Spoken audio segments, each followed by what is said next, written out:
Hey everybody, welcome back to Tim Travels. It's Terry, your host. I'm taking my seatbelt because I'm parked. I'm parked here in Gettysburg, Pennsylvania. I actually just went over to the Tractor Supply Company. I got to show you what I bought. So if you drive a truck, you know, a lot of people have like gloves that they wear for pumping fuel. But here's what I see people do, and I'm always like, that's probably not the best choice. They just get regular old like work gloves, like the suede ones, you know. And the problem with pumping fuel with gloves like that is that you're probably going to get your hands wet with fuel, and if it's not fuel, then it's other nasty stuff that's around truck stops and on your truck. So what I did, you know, like right from Jump Street, is got gloves that were like had some liquid repellents, because if you use like a suede glove and you get diesel on it, then that diesel's in your truck, and diesel fuel is no bueno. It's a carcinogen. So what I did is I got these, you know, I had like these neoprene gloves. But what became a game changer for me is a few years ago, my oldest daughter, who worries about everybody and she always has great gift ideas and stuff, she gave me some gloves that were insulated. And she gave them to me for the winter, and they were a game changer because, man, when you get out in cold weather, and I don't care if it's cold weather in Tennessee or Minnesota, it's still cold, right? Everything that you touch is metal, like the nozzles, the cap on your fuel tank, like everything you're doing, everything is cold. And those insulated neoprene gloves were a game changer. And in fact, it got to the point where I would wear them year round. And the reason is because, like, you know, I was telling my wife, even if I'm in Southern California, if I'm in, you know, San Bernardino or Coachella, or I'm out in Arizona, New Mexico in the summertime, Vegas, stuff gets really hot.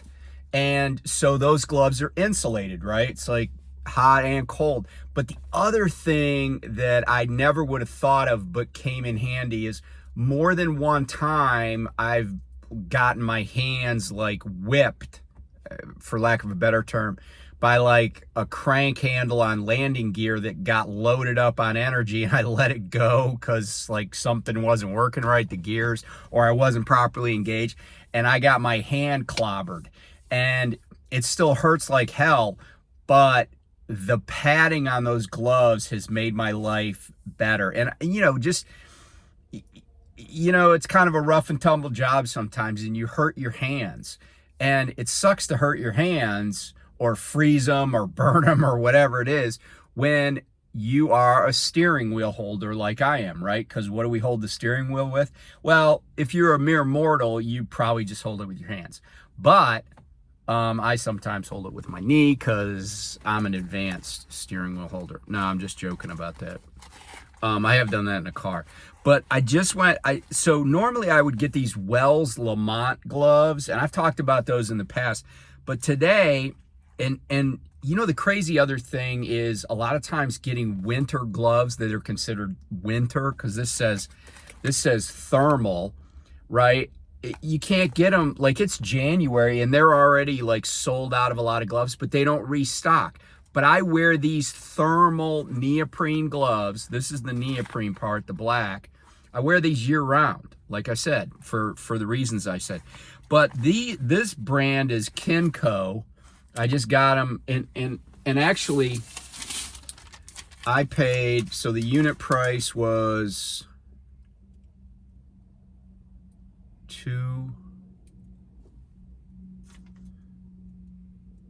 I don't know if anyway, I think they were $10.48 for a pair. But anyway, they so I try, you know, I put my hand in them. They're kind of plush, but they got padding, and and this has actually more like water resistance than the Wells Lamont ones do, because it's got the neoprene grippy glove, but then it's got like this other layer on the back, and the ones I have are a little bit worn out, and I was wearing them yesterday, and I was handling straps that were wet. This FedEx guy is taking this FedEx P&D guy's taking his break right behind me. I think he thinks I'm in a spot or something. But anyway, I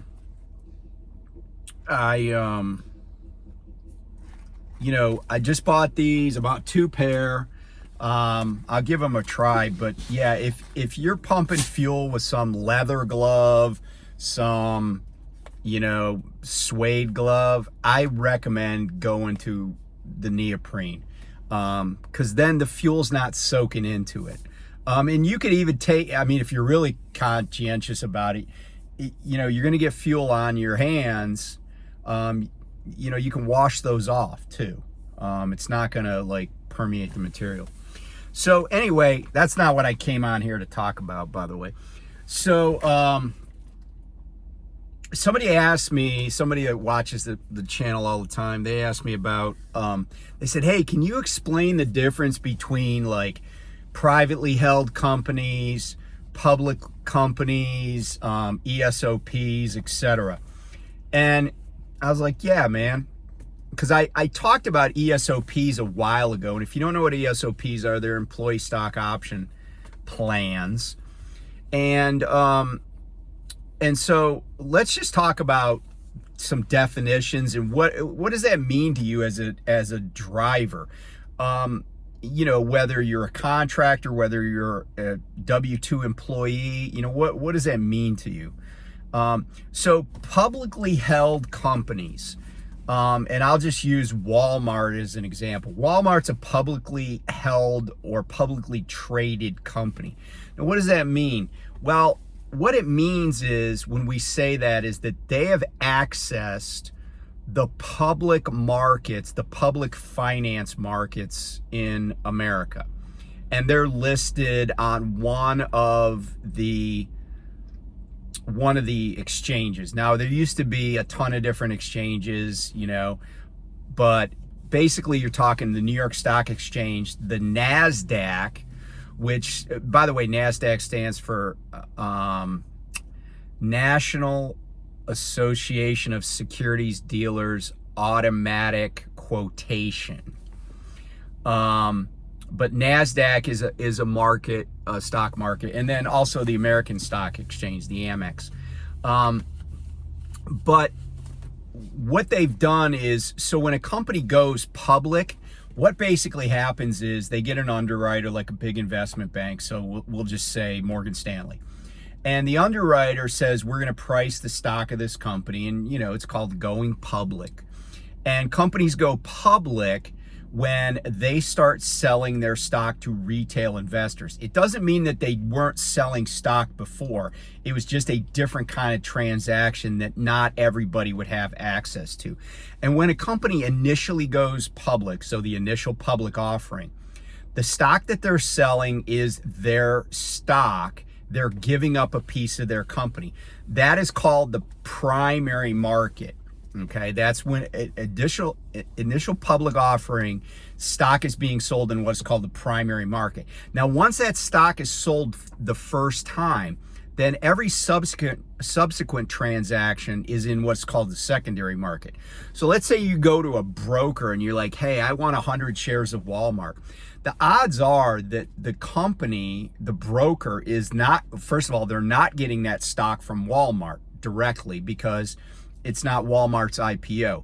There are millions and millions of shares of Walmart outstanding that are up for sale at any Walmart stock that are up for sale at any given time. Excuse me. So what'll happen is it may be that broker has Walmart stock in what they call inventory, right? Like they own the stock, but they own it just so they can sell it. They're not really worried about the investment. And there's a market price and there's a bid and ask price, and I don't want to get too far into the weeds. But anyway, that's what public companies do. But being a public company doesn't mean that, for instance, somebody has ceded all the control of their company. So for instance, the Walmart stock, there's millions of stock shares outstanding. And if I had the money and I just wanted to buy 10,000 shares of it, I could just get online and purchase 10,000 shares of stock. And by the way, it takes 3 days to settle. Same with mutual funds. So if you want money from a mutual fund, you kind of need to front load that, because it's not going to happen today. Like, yes, the trade is made, but trades take 3 days to settle in the securities markets. But here's the thing about a Walmart, and somebody asked me about this, about control and stuff like that. Walmart is controlled by the Walton family. So Sam Walton's descendants, children, grandchildren, stuff, they own the vast majority of stock in Walmart company. So, you know, and their ticker symbol is WMT. So you can buy a lot of stock in Walmart, but the odds that you're ever going to be able to buy enough stock in Walmart to control the entire company, and when I say control, what I mean is have the right to elect a significant amount of board members, to the point where the board members would be able to, you know, change the direction of the company. Let's say, like, say they were like, yeah, we don't want to have brick and mortar anymore, we're just going to go e-commerce, you know. That's probably not going to happen. However, other companies, like say Union Pacific Railroad, which has been around for, you know, I don't know, 150 years, that company is not controlled by the family that started the company, and it's, you know, gone through all these mergers over the years. And so gaining control of that company might be easier. And that's a lot of times what hedge funds try to do, or what they call activist investors try to do. Now, what does that mean? Well, you know, if a company is publicly traded, their goal in life is to keep stockholders happy, keep shareholders happy. And so that's why you see in corporate America, but also in corporations around the world, that when publicly traded companies are out there, they will do everything for profit. They will do everything to show better numbers than the quarter before. That's why companies will often do things, they'll, like layoffs. That's why layoffs oftentimes are announced or come at the end of the year. Why? Because by just laying people off, they can fudge the numbers and make their numbers for the end of the year look better. And that's what the market wants, right? That's what shareholders expect to see. And if it doesn't happen, like, they'll get rid of the CEO of a company, right? They'll, like, activist investors will be like, yeah, we want this guy fired. And it happens. It happened at Union Pacific. I don't own any UP stock right now, but I have been an UP investor, and it happened while I was an investor. The most recent CEO change happened, and, you know, the market loved it. So I guess I loved it too, because I was holding stock. So a lot of people say, hey, I don't want to be around publicly traded companies because they're all about profit. And that is true unless a company has really, really adopted, you know, I guess I call socially responsible, where employees come first, where the environment comes first, stuff like that. But you know, we have decades and decades and decades of history of publicly traded companies exploiting the environment, exploiting workers, exploiting the towns they're in, you know, and everything's for profit. Everything's to make the numbers look better, because that's how people get rich, the people that own it.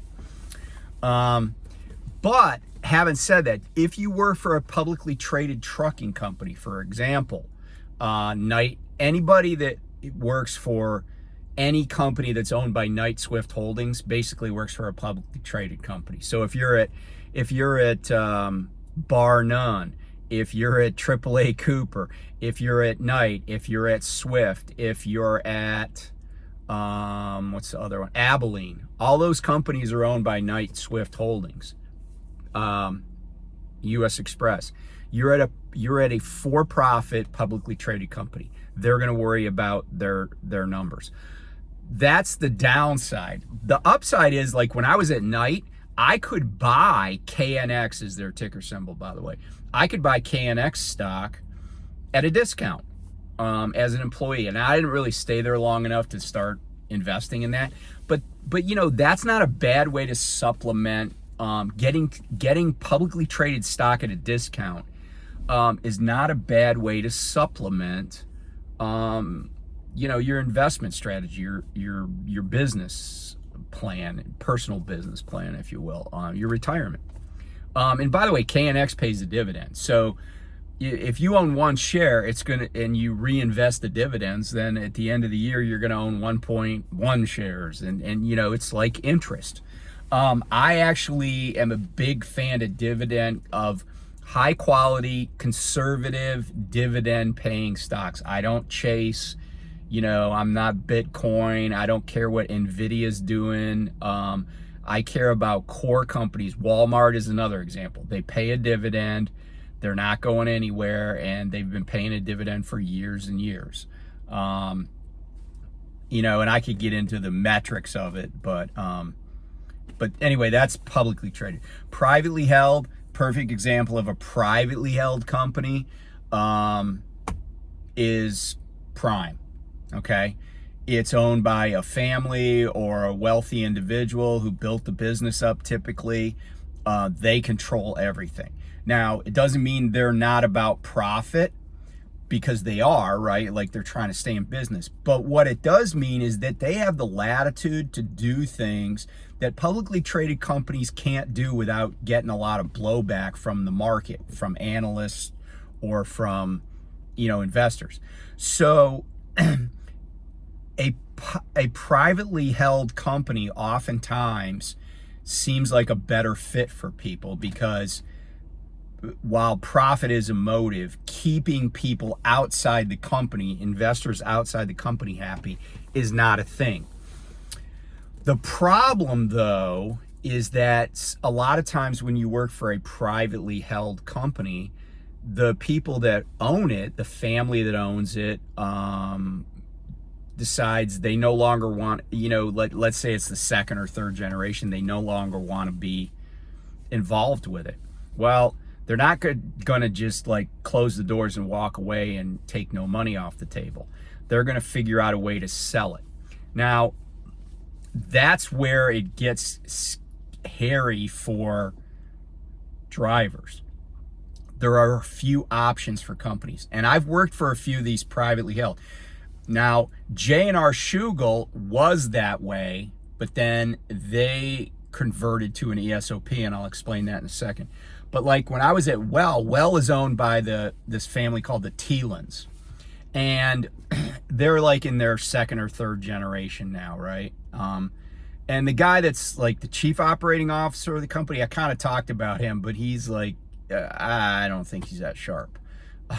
Some of the stuff he says and some of the emails he's put out, I'm like, dude, I think you should ask for your money back from the University of Missouri, because that's where he went to college.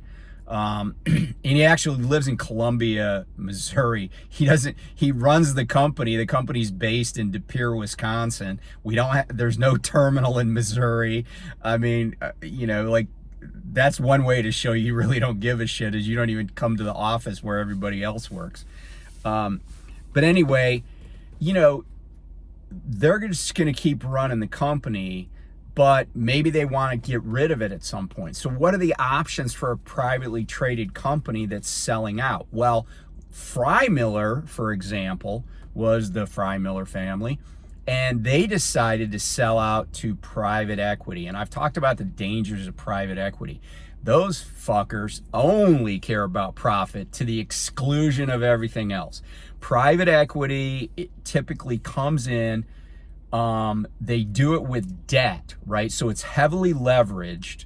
They borrow a bunch of money. They get control of the company. They borrow a bunch of money against the assets of the company. They service that debt, and then every other cent they can take out, they do.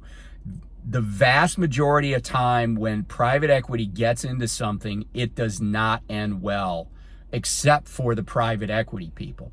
There have been several substantial bankruptcies in the healthcare field where private equity got into it. Now, Iowa Senator Chuck Grassley has got congressional senatorial hearings about it.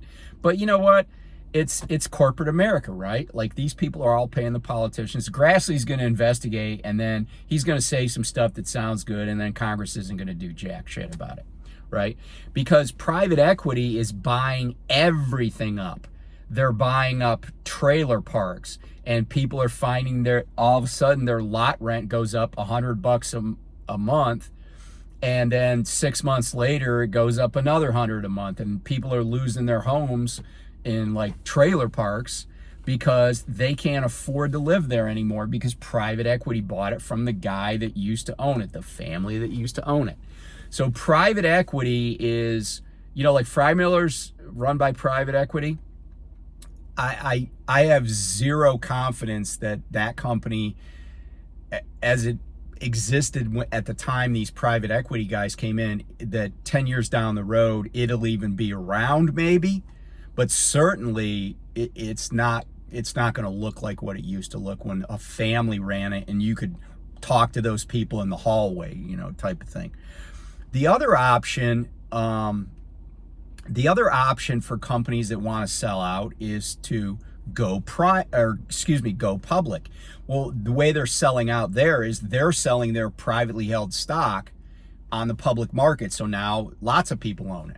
And then somebody takes over and runs the company. I mean, all these companies like Knight and Swift, they all went public after they were founded by like Jerry Moyes founded Swift. Okay, so at some point, Jerry Moyes gave up what he had to go public.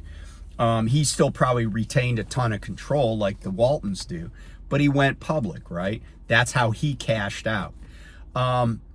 That is fairly complicated, and there are huge costs involved with doing that, and especially the later in the life cycle that a company gets, maybe the less likely that is to happen, in part because when you go public, you have to disclose so much about the company. And for instance, like Robert Lowe, the guy that runs Prime, he was involved in a criminal case out in Colorado. I don't know, it's been 15 years or whatever, and it was really bizarre, and the whole thing was weird. So if he went public, I guarantee that he would probably have to, he has sort of relinquished control, but there would be a lot of scrutiny. And I could tell you from knowing the bios of a lot of people at Prime, there's a lot of people in very senior positions at Prime that in a publicly, like in a KNX, like a Knight Swift Holdings, they wouldn't be in those same positions. They don't have the quote pedigree for it. They don't have college degrees, or places they do. They went to frickin' Southwest Missouri State, right? Well, Wall Street's looking for people that went to Harvard Business School. They want to know that the CFO of some huge company didn't get his freaking business degree from some community college. They want to know that he went to Wharton or the Chicago School, or he went to, Stanford Business School, or he got a law degree at, Yale. They want to know they got really smart people controlling these millions and billions of dollars.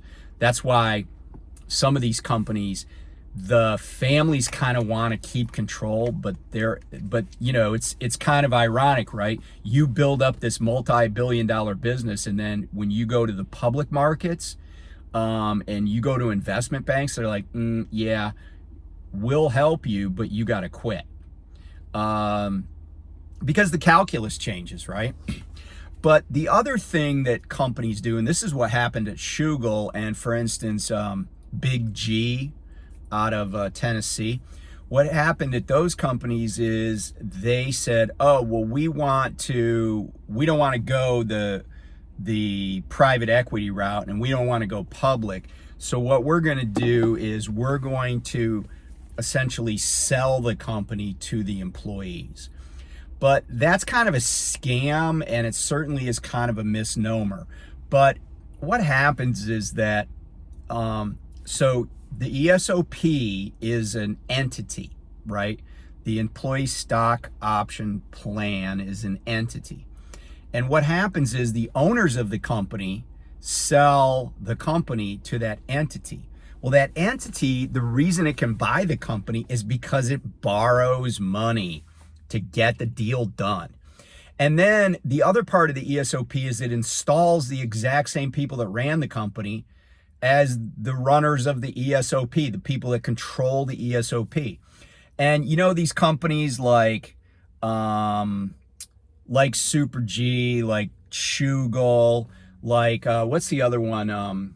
PTL, Paschal Truck Lines. You know, it's like, why be a driver when you could be an owner? Well, you don't own anything, right? Like you have some part of an ESOP, and like at Schugle, the vesting was really 6 years just to get 100% vested, and then it was based on profit.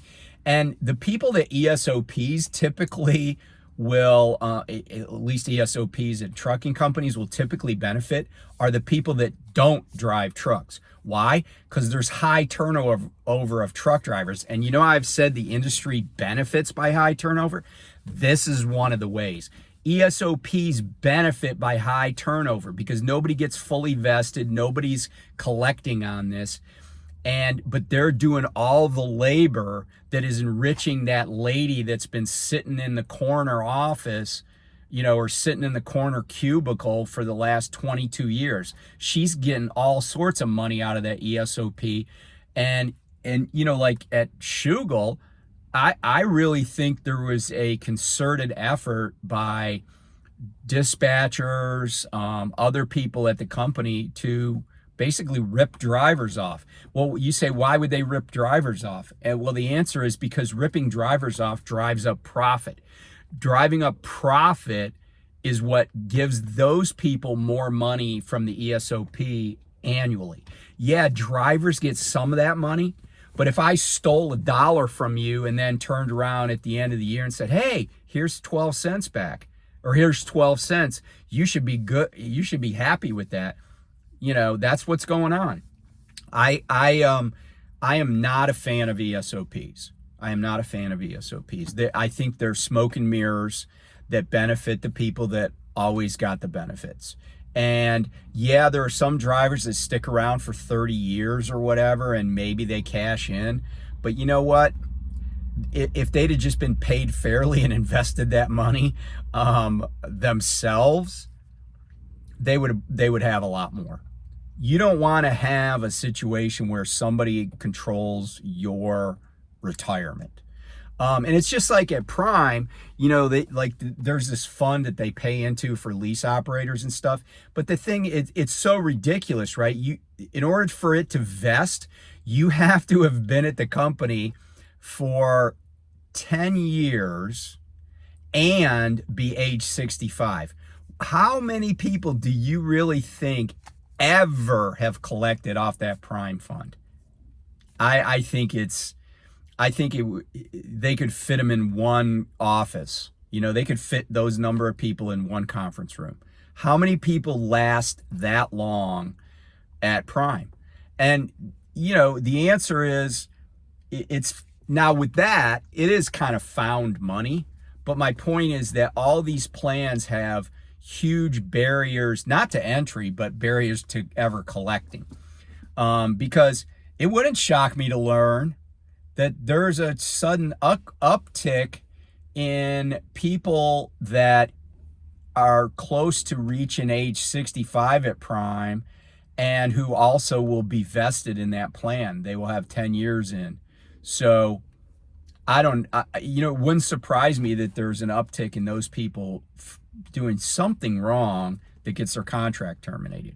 And that's for the contractors. For other people, they have a 401k. And 401ks, that's another kind of joke. And I don't blame this on companies. I blame that on Congress and really the American people in a way for buying into the idea that, no, we don't need pensions anymore. We'll let you control things.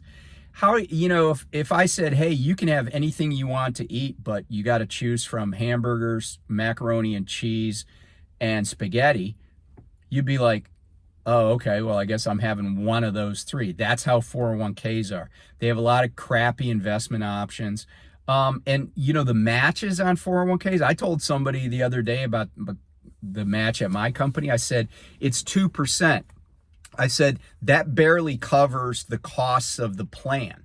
Because oftentimes what people don't realize is that these companies that institute 401ks, they pass the costs of administering the plan onto the participants.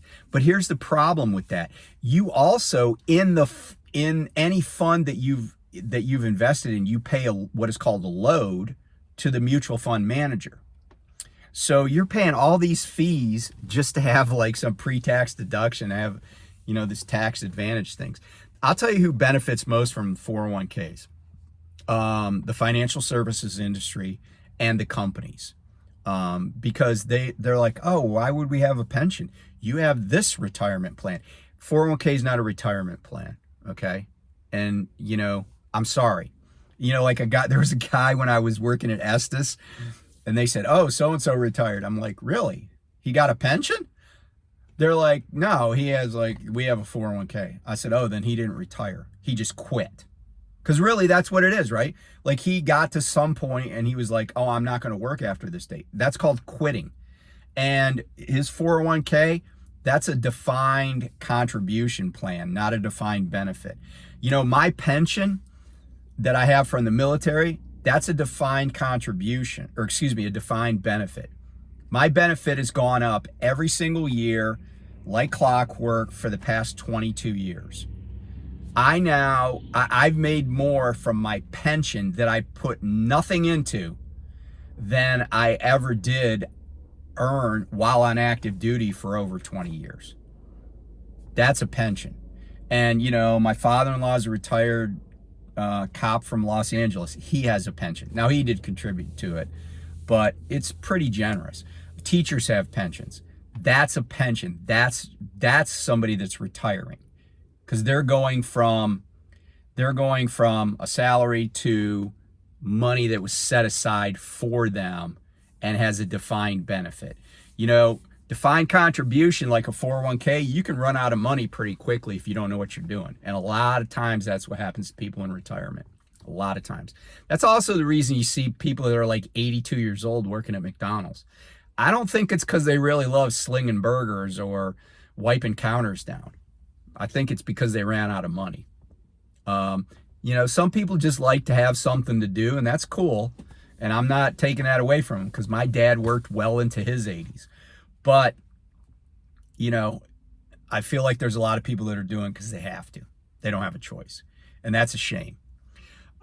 Real quick, let me talk about bankruptcies. So a lot of trucking companies go bankrupt, and there's been a lot of bankruptcies lately that that were companies that weren't just like for trucks. It was people companies that I kind of was aware of. One of them is called Cal Freight, K-A-L Freight. That company was owned by a guy named Calvinder Singh. And Mr. Singh, he's probably going to go to prison, because he defrauded a bunch of lenders. And I don't know if that company's coming out of bankruptcy. I don't know exactly what's going on, but he was double and triple collateralized and stuff. So what happens is, if a bank loans somebody something and they say, yeah, that Kenworth T680 is a collateral on this loan. Well, that T680 can't be collateral for any other loan unless that bank knows about it. But he was not only double and triple collateralizing stuff, but he also was lying about equipment that he didn't even have, which is bank fraud. But that company had quite a few drivers. I mean, I used to see their trucks. But another company that went bankrupt recently is out of Springfield, Missouri, and that's RBX. I don't know anybody at RBX, and I don't know exactly how many trucks they had, but I know that they're all butthurt and have put in petitions in the bankruptcy court because PACCAR Financial repoed a bunch of their trucks. And and that's one of the warning signs, right? Like, I've always said, hey, if a company misses payroll one week, you should be quitting that day, right? Don't if a company can't make payroll, they're in trouble. I don't care what their excuse is. I don't care what their excuse is, because it's illegal not to pay people for work that they've done. That's a huge warning sign. But other warning signs are like, maybe they can't pay for fuel, or they don't get repairs paid for right away on the road, or or their trucks get repoed. Like, I'm assuming that some of those trucks that got repoed by PACCAR Financial were being driven by guys. And I'm sure there was some craziness where a truck that was fairly new, somebody was told, oh yeah, bring that back, we're gonna have to swap you out. And they gave some lame excuse for it. But you got to kind of put two and two together sometimes and say, hey, what's going on? And usually people in the building will know. They'll know what's going on. And the some of the other things to look for is if you can find out how much contracts are worth, and where they fall out in the big scheme. It's like let's say that a company like Prime or Hirschbach lost like Tyson said, yeah, you guys can't haul our shit anymore. That would be a big blow. Like that would be a sign to start looking elsewhere. Because most companies, a lot of companies put all their eggs in one basket, or put a lot of their eggs in one basket. You got to be cognizant of that. If all of a sudden you don't see anybody, like all of a sudden you go by a place where there used to be 30 trailers from your company when you went by, and all of a sudden there's like none. That's not a good sign. That's not a good sign. I'm not saying it always is a bad sign, but no company wants to lose business, because presumably they took the business because it was valuable to them. So again, watch what companies are doing financially. And I don't care whether they're public or private. It's like when I was talking about US Express, I did several videos about them, and people would always be like, oh, this is a great company to work for. And I'm like, dude, I'm not talking about whether or not your driver manager is cool, or whether or not you think you're making good money. I'm talking about way bigger picture that's going to impact you. It doesn't matter how much you like the company. It doesn't mean they're not going to go out of business. And I really do, or go into bankruptcy. And I really do think that if it had gone on much longer, I'm very confident that US Express would have gone into bankruptcy had they not been bailed out by Knight Swift.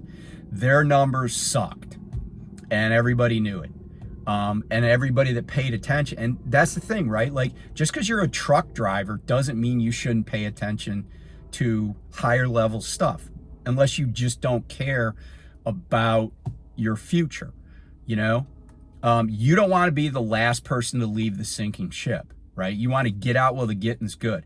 Because think about like Yellow. I know a lot. The struggle at Yellow was that these drivers were union, and you don't want to give up a union job.